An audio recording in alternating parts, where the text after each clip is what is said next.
All right, so here's our third multiplication video. This one is looking at multiplying by 4 and 5. So I got a few strategies for multiplying by 4 here.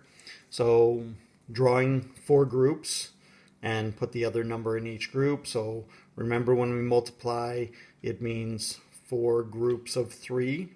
Okay. So what I've got here is my 4 groups, 3 in each, but also to help you out, it's skip counting. So I have 4 groups of 3, so it's skip counting by 3s 4 times. Okay, either one will get you the right answer. Okay, so here's a couple practice questions. So you can pause the video and try it out right now, doing these 2 questions. Okay, and you can always just restart it again, and I'll go over the solution of them. All right, so I'm going to show the different ways. So I'm going to do 4 groups of 5. Whenever it's 5, I use tallies because they're fast and easy. Okay, so right now to figure it out, I've got 5, 10, 15, 20. Okay, and 4 groups of 5 is the same as 5 4 times, right? So 5, 10, 15, and 20. Okay, skip counting. All right, and I've got this example here of 4 times 6, so 4 groups of 6. Now I can do tallies again. So tallies are always crossed at 5. So I'm doing those first, and I'm going to add in the extra one. Now, I said before that we just go up to 5 times 5. I just threw these in there just to give some other examples. Just to try out. There's nothing wrong with doing it a little further. So now it's knowing my skip counting by 6s. So 6 plus 6 is 12. Plus 6 more, 18, and then 24.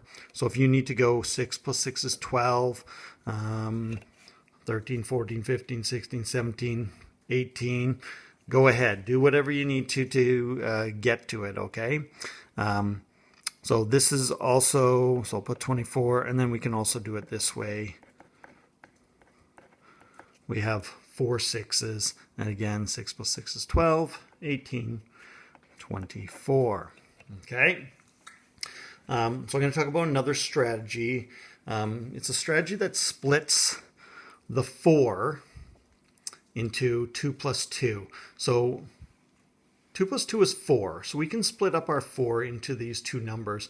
And it's really good for bigger numbers when we're multiplying. It's a nice strategy. So I split the 4 into 2 and 2, and then multiply by the 8, which makes it a little easier. So 2 groups of 8 is 16, and I know that from my doubling, right? And then I have 2 groups of 8 again. And then when I add the 2 together, I will get the answer. So instead of trying to draw 4 groups of 8 and then add it up, you can try this strategy of splitting. Okay, so again, I split the 4 into 2 and 2, and then multiply the 8 by both of them, and then add those. I know there's a lot of steps involved, but for some people, they're going to really catch on to that strategy. So it's just another option for you. So what I have is a couple other questions that you could do using this strategy. So 4 groups of 7 and 4 groups of 9. So again, you can pause, try those out, and then in a moment I'll show you how I do that with the splitting strategy, just so you get the hang of it. All right, so 4 times 7, what I would do is split the 4 into 2 and 2, and you multiply them both by 7. And so my doubling, 7 times 2 is 14, 14, add them up, and I get 28. I'm running out of a little room here. So 4 times 9, so again, split 4 into the 2 2's, okay, and multiply them both by 9. 18, 18 for both, and add them up, and I get 36, okay? So that's just another strategy to help you with the multiplying by 4s. All right, moving on to multiplying by 5s. Now, multiplying by 5s tend to be a little easier because it's the same as skip counting by 5s, but you can draw groups as well, okay? So 5 groups of 3,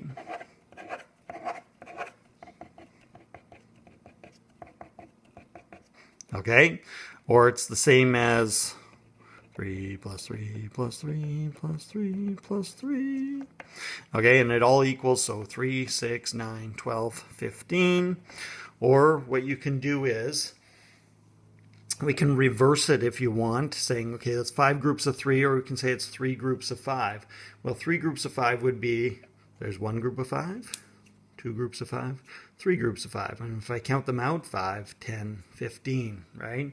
And we get 15. All right, now here we got 5 groups of 7, so I could draw it out, right?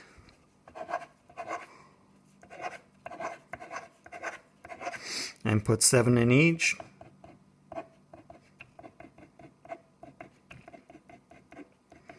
And you'll notice how getting these bigger numbers, the drawings get bigger as well, and they can be very complicated.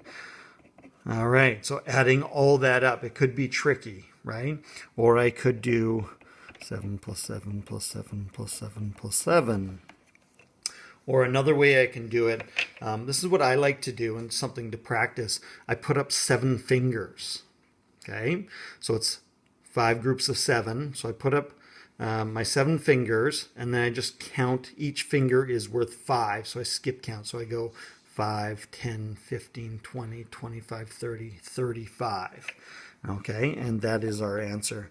So it is easier counting by 5s than rather than trying to count by 7s. So you can always remember, change it around to make it easier. And that's what I did with my fingers. I made 7 groups of 5 when I did it on my hands, right? So there's 7 groups, and each finger is worth 5. Okay, so you can't look at them as 1. They're each worth 5 now, 7 groups of 5. So 5, 10, 15, 20, 25, 30, 35. All right, something to practice. Give it a shot.